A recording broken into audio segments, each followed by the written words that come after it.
నువ్వేమీ వరి అవ్వకు. ఆఫీస్ పని పూర్తయ్యాకే మీ అత్తగారింటికి వెళ్ళు, సరేనా? వీడేంటి అవకాశం వచ్చింది దీన్ని లేపేద్దామనుకుంటే వీడు కూడా వచ్చేలా ఉన్నాడు. వెళ్దాం పద. ఇక బయలుదేరండి. అంజలి, జాగ్రత్తగా వెళ్ళిరమ్మా.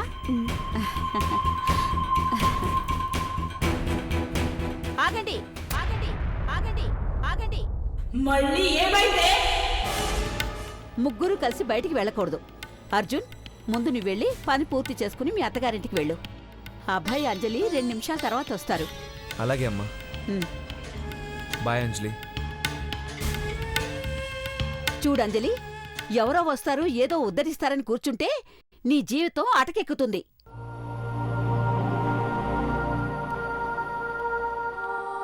చూడమ్మా అంజలి, ఇది నీ సంసారం, నువ్వే చక్కబెట్టుకోవాలి. జరిగిందంతా మర్చిపోయి నువ్వు, నీ భర్త, నీ కాపురం, ఇవే నీకు కావాల్సినవి. గుర్తుపెట్టుకో, అర్థమైందా? చూడమ్మా అంజలి, ఇది నీ సంసారం, నువ్వే చక్కబెట్టుకోవాలి. జరిగిందంతా మర్చిపోయి నువ్వు, నీ భర్త, నీ కాపురం, ఇవే నీకు కావాల్సినవి. గుర్తుపెట్టుకో, అర్థమైందా?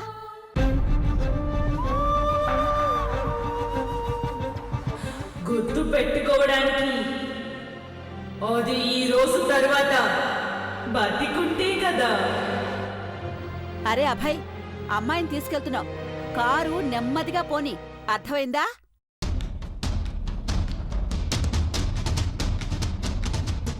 కసాయివాడు మేకనింటి దగ్గర దిగబెడతాడా?